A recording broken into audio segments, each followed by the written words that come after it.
Brian, welcome to WISE Immigrant Podcast by Miss Immigrant USA. It is an honor to have you here. We gathered today to hear your story. Thank Who you. you are, where you're coming from, how it was to grow up with immigrant parents, and hmm how it shaped you. What was the reason that you decided to choose this path over public service? Well, So, thank you so much for having me. I really appreciate it. I think just for everyone again, my name is Brian Romero, and I'm a candidate for New York City Assembly District 34, which is parts of Astoria, Corona, East Elmhurst, Jackson Heights, and Woodside. I grew up in a basement apartment in East Elmhurst, in an immigrant family. Both of my parents immigrated here around the age of 20 from Colombia, from Bogotá, Colombia, in search of the American dream, like so many who come here. At 7 years of age, though, my parents separated, and my siblings and my mother and I were homeless for about a year. I slept on my aunt's couch for a year. My brother did it on another aunt's, my sister did it at my grandmother's, and then my mom separately. And I only say that because that is, I think, unfortunately, the reality of so many New Yorkers, including immigrant New Yorkers across our city and state, who are one crisis away, whether they don't receive a paycheck or someone loses a job or something, they are one paycheck away from being displaced, being homeless, being without their basic needs being met. Um, and so that has really informed so much of my politics today and who I am and what I've devoted my career to and why I'm running. I believe that in a city and a state as abundant and as rich as New York City and state, no child, no family, regardless of their status, um, no person should go to bed without a home and without food, and without the means to survive. So I went on to be a social worker later on in my life. I worked in immigrant communities, communities of color, low-income communities as a social worker. I worked in the criminal justice system. I worked in child welfare, in the foster care system. I worked in mental health clinics, in a school system. And I enjoyed that work. I really loved it. But I got really frustrated with what I kept seeing were systemic gaps. No matter how much of a good social worker I try to be in our Latino communities, in our immigrant communities, either they were afraid to get care because of their data or information being shared with the federal government, or when there was fears of ICE or other enforcement, they tended to not want to come to therapy because they were afraid to leave their doors and risked in being detained and deported. And that has only increased more now in our communities. I'm in these chats every day where our community is broken up into Jackson Heights, Astoria, Corona, East Elmhurst, but mostly Corona and Jackson Heights. People are saying we're seeing ICE. We have sightings. They detain somebody. It's on this street. It's on this avenue.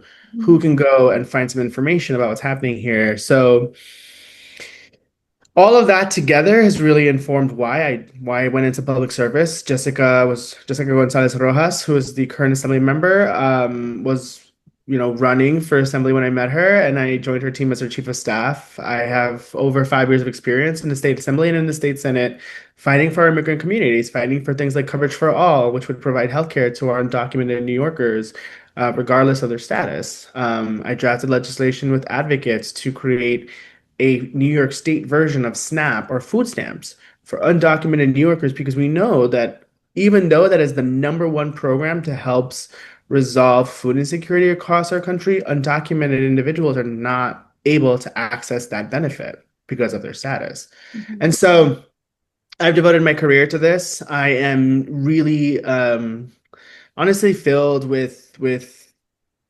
anger and frustration and deep sadness and sometimes honestly a little bit of disassociation with just the ways in which ICE has become such a private militia for the federal government, and soldiers of fascism. And so when Jessica said she was running for the state senate, I said, "What do you need?" And she said, "I need somebody really good in the state assembly who knows what they're doing and can work with me to protect our neighbors." And so that is why I'm running for all the things that I said about my own history, for the experience that I've had, for the work I've been able to do, for the partnerships I've been able to build over these years, fighting with our immigrant neighbors for our immigrant neighbors, Mhm. I'm going to be ready on day one to do this work. Wow, yes. I mean, you're perfect. As you said, you were with Jessica for so long, and probably you know all the ins and outs. Yes. I Yes. did. Yeah, we worked on a lot in the state legislature together. I think it is important to have champions for our immigrant communities who are willing to run for office. It's also really helpful to have individuals who have those values, right? Who are going to come back and listen to our immigrant communities, and individuals who actually have also a record of fighting for our immigrant communities and know how to do it. It's hard. It's a tough institution sometimes. It's a lot of potential for good work, right? Like the state budget right now, we're seeing some protections for immigrant New Yorkers passed now in the state budget, which took a lot of work, but it is good that we're getting to something. Um, and we have to fight for more. But it is really helpful every time we elect somebody who is a pro-immigrant legislator to the legislature who are willing to speak up for our communities. It is all the more better for our immigrant New Yorkers. Mhm. You mentioned that your parents, they came from Colombia. Mhm. So how was it growing up? Because you know this world, you know this reality, this Yeah, school, the surrounding, the system, and your parents, for them, it's new. They are just adapting. Uh, yeah. how was the difference, and how your parents um, dealt with this? Did they assimilate? How that influenced you as a child growing up in the United States? Yeah. Well, first I should say that, my name, Brian, was really given to me by my father because when he first came to this country, experienced so much xenophobia, right? Of people calling him Mexican, even though he's Colombian, saying, he's an immigrant and all these things in a bad way. And so he really insisted on his children who were born here, on our names being more Anglo sounding names, right? Instead of the traditional, sometimes more like Latino inspired names. He really wanted me to have a name that was more American sounding. So that is really where my name comes from, is a fear of that I would be othered, that I would be excluded, in the same way that he was.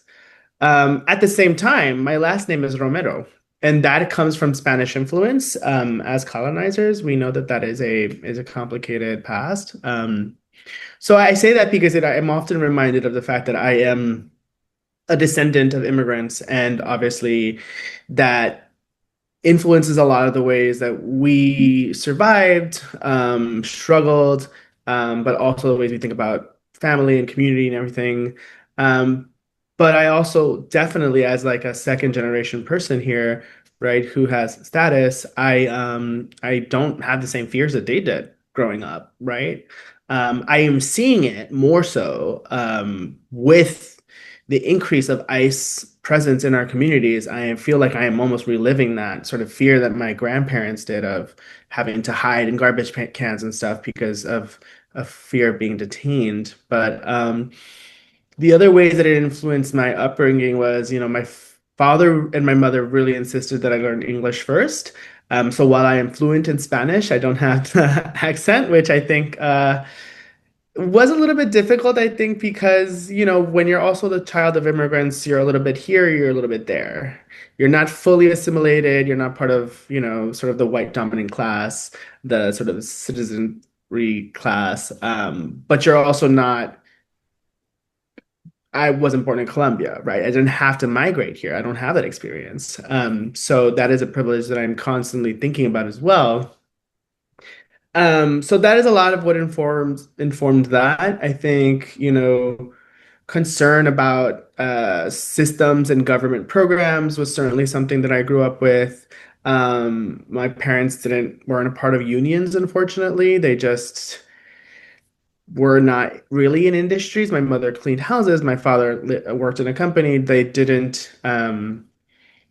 it didn't lend itself to union membership. So for them, it was just work really hard, go to school, get higher education, and hopefully that is the formula for being a part of the middle class and being able to take care of yourself. But what the American dream was for them and what we know it actually to be, which is kind of a facade really now in some ways,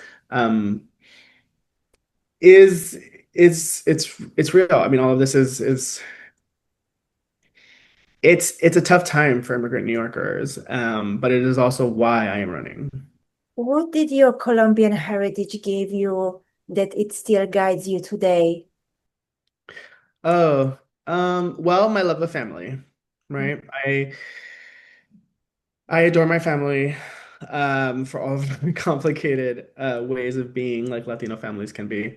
Um, but it really taught me the value of family, the value of community, of giving back, of doing a lot with a little. And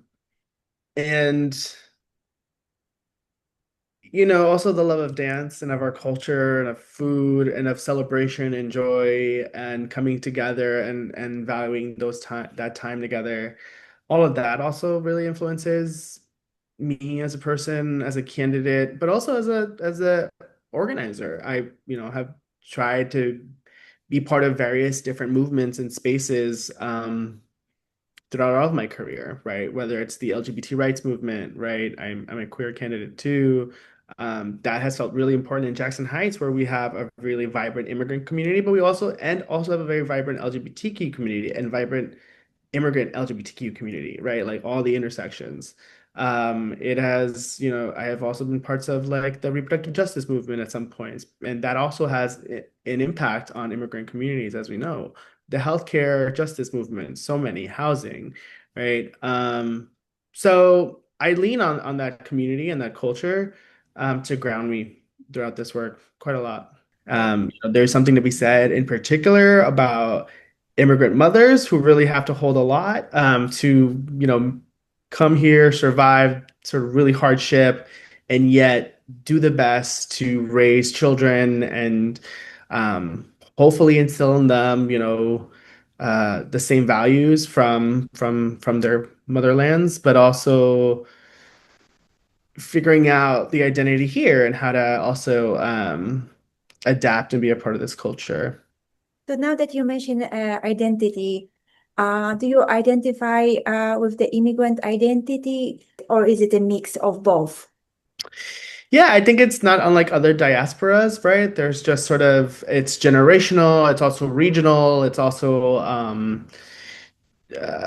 based on so many other pieces. I always identify obviously as the son of immigrants, and I think in the end, unless you are indigenous of this land, then you are an immigrant. Um, yeah, I think I definitely feel more connected to the struggle, I think sometimes than the in terms of like fighting for justice, Mhm. as opposed to maybe the same real, I think, visceral experiences that some have had to experience, which I'm aware that I haven't had to. Yes. But on the other hand, you are just kind of like in between. I'm the first generation because I Mhm. I was born, I grew up in Poland. Mhm. Like your parents, Mhm. then you're the son of the first generation immigrants. And Mhm. and then there will be the grandchildren, let's say, Mhm.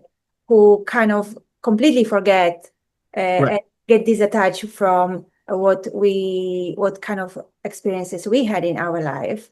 Mhm. Uh, so now we have all these three kinds of type of people in one country and one place in New York and Yeah. like in Queens, the ward borough, which is called.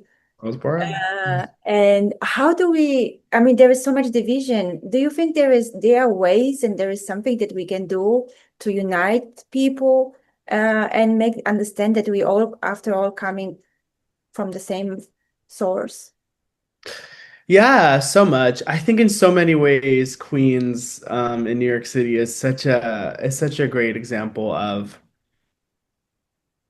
the ways that we can embrace each other and celebrate our differences and celebrate the things that also make us similar. In Queens, again, we have different ethnicities. We have people from different continents. We have people of different ages and generations. And, we have our LGBTQ community. We have our disabled community, right? Which is just a real part of our community.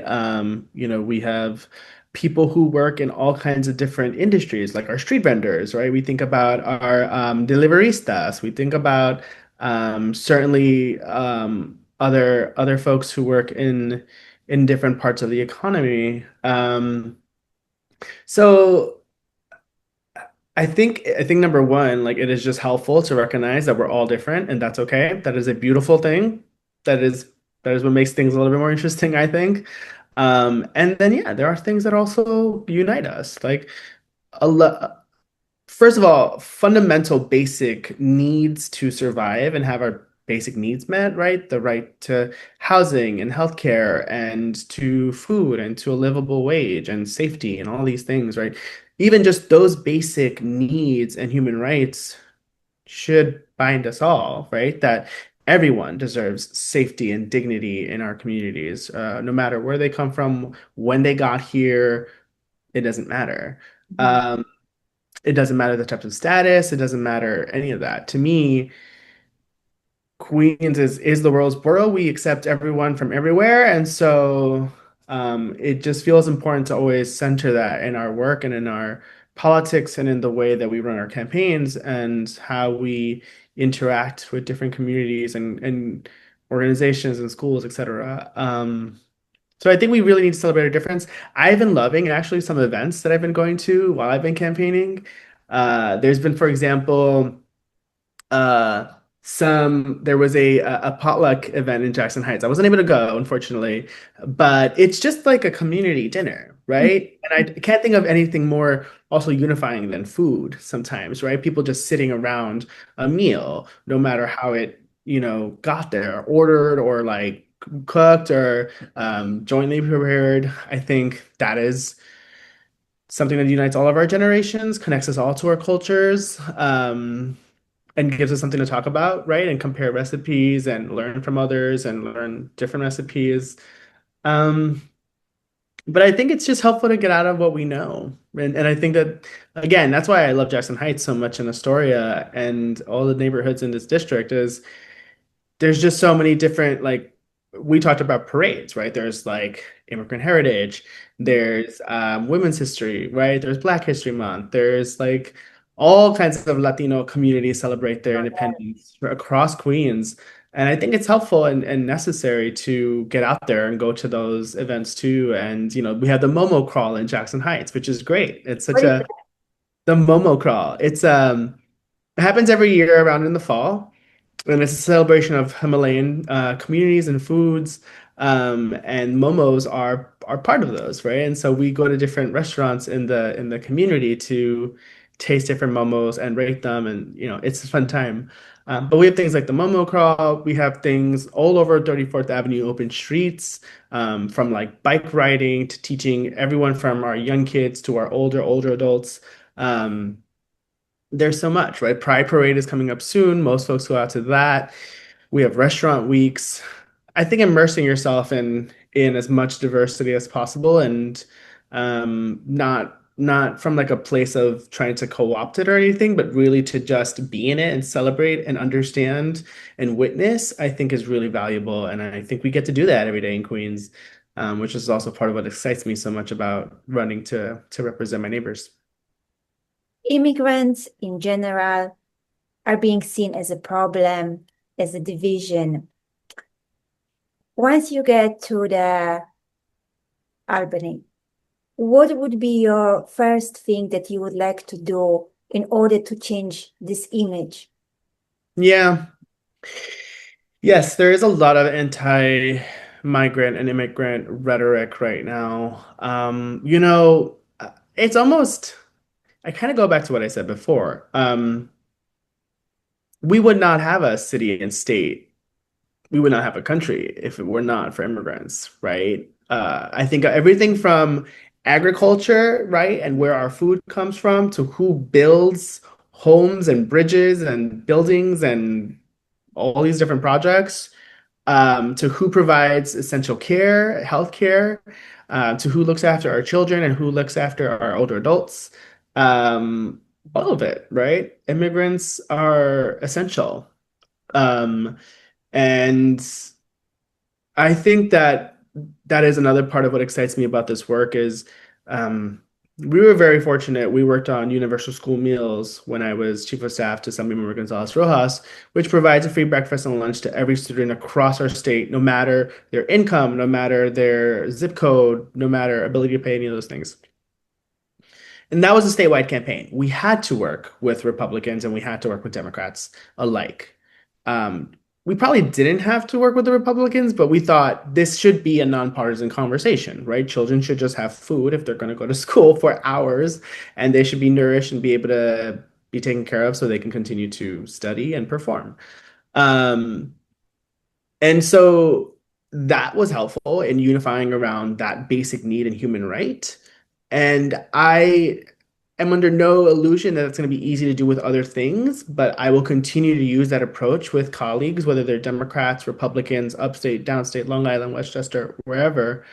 I will go to people's districts. I will go to them. I will also invite them to the district and help them see for themselves the beauty of this community and why we have to protect our immigrant neighbors and why we're all part of this larger community. We cannot exist really without immigrant New Yorkers.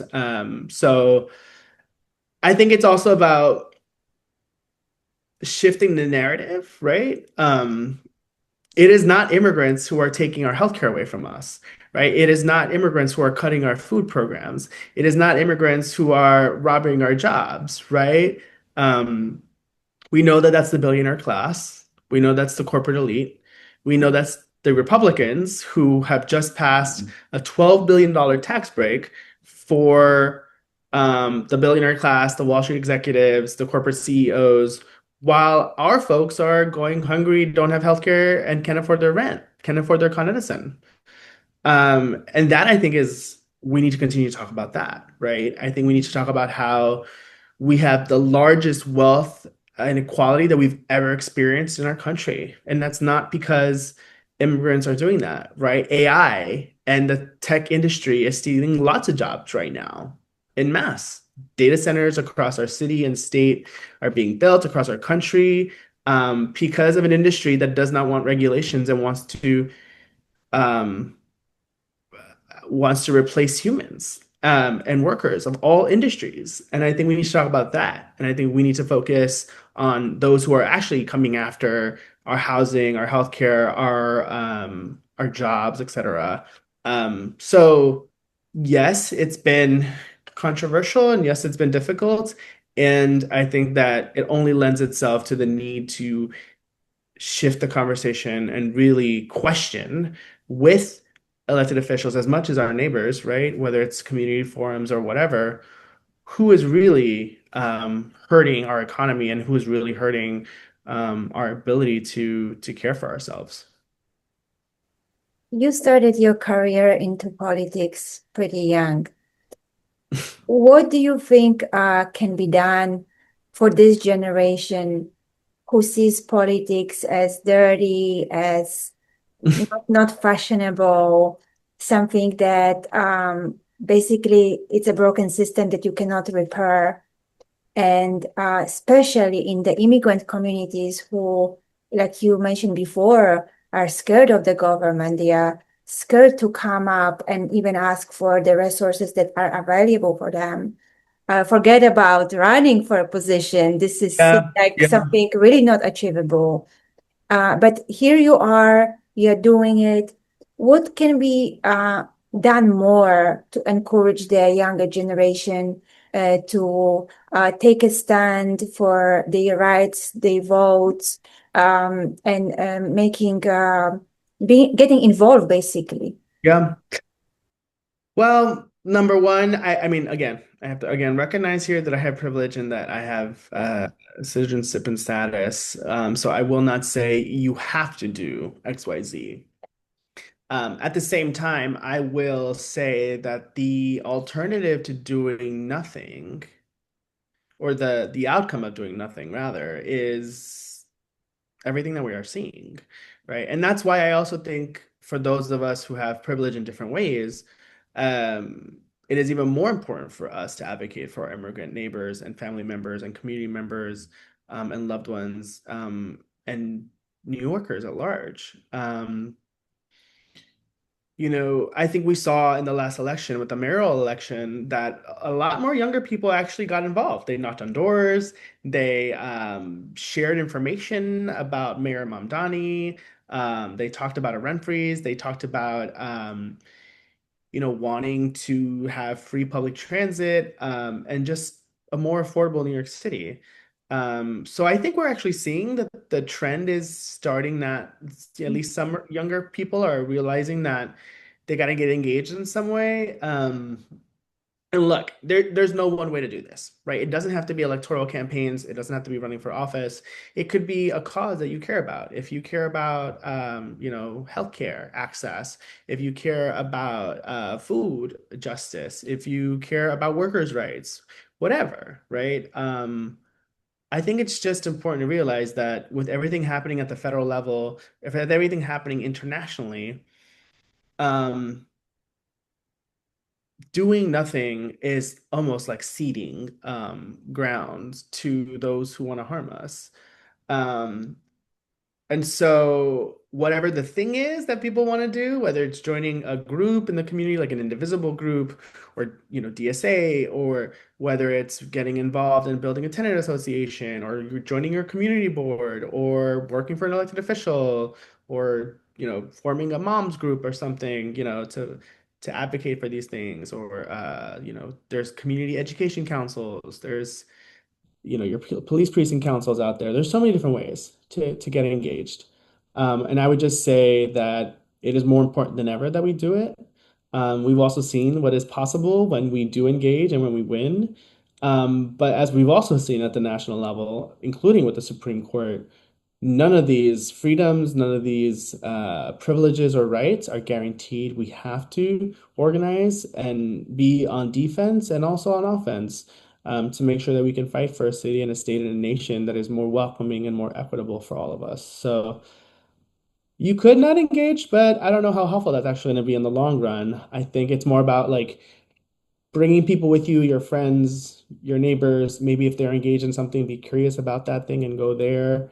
But we need all of us now more than ever to really to fight for our immigrant neighbors. Politics usually divide. So we need like a same goal that actually could say, okay, no, no, you are from Colombian community, I'm from Polish community, we have nothing together, so why should we be fighting together? Well, I will tell you that in 2021, when I joined the assembly as a chief of staff and I went to work for Jessica Gonzalez Rojas, that was during COVID, right? So there was not much happening. We were all stuck on our computers or phones, and there was a lot happening in the world. Um, but we were successful in funding an excluded workers fund in New York State, $2.1 billion, because of immigrant justice groups, because of advocates, because of young people and older people and the labor unions and the elected officials who have been really fighting hard for our immigrant communities. We were successful in funding a one-time $2.1 billion excluded workers fund to provide resources to our immigrant New Yorkers who were not getting, the bailouts for COVID or the checks or any of those rebates or anything like that. So it is tough, but it's not impossible, right? Even in this state budget, we are seeing some protections in terms of protecting New Yorkers from ICE. We're going to have to go back and fight for more, of course, but it is a hard climate, and it is also I have been also very impressed and relieved to see so many New Yorkers also taking to the streets, whether it's different protests or rallies or marches, whether it was to knock on doors for different mayoral candidates who they thought would be more better at advocating for immigrant communities, people who are running this cycle, right, in the same cycle that I'm running, right, who are either also immigrants themselves or descendants, children of immigrants, and are really very boldly saying, we want to abolish ICE. We want to protect our immigrant communities, and this is why we are running. Mhm. It is critical. So it is hard, and it has also been exciting to see the movement and the energy and the willingness to defend our neighbors, right? To push back. Brian, thank you so much. At the end of this conversation, we like to hear and share with the audience about your wisdom. Yeah, I mean, what I will say is there are so many examples of Americans across our country, of New Yorkers across our city and state who are standing up for our immigrant communities, who are doing things like dropping off their kids together at school or, providing food to our communities, checking in on individuals, providing legal services, so much, right? You are not alone. We, there are so many of us who love our immigrant neighbors who are going to fight tooth and nail for our immigrant neighbors. And so, yes, there is scary times, that is for sure, and we need to do the work to push back. Um, but there's also a lot of hope and a lot of love and a lot of devotion and a lot of commitment and solidarity. And that is the spirit by which I am running for office, and so many of us are. And I believe that in the end, we will win. And if the audience would like to learn more about you, where they can find you. Yeah, thank you. Our website, www.brian, Brian, the number four, Mm. ny.com. That's our website. You can find all of our policy stances there. You can find all of our endorsements. We've been endorsed by AOC, the Working Families Party, Assemblymember Jessica Gonzalez Rojas, and so many others, Nidia Velasquez. And you can also chip in there, sign up to volunteer. We'd love to have you in this final stretch of the campaign. And more than anything, just really grateful for your time and to keep talking about all the ways in which we are fighting for our immigrant neighbors. Brian, thank you so much again. And we appreciate your time and wish you good luck in your campaign and your career Thank you so much. of doing good. Thank you. Thank you all so much. It's an honor. I Thank appreciate it. you. Take Bye. care.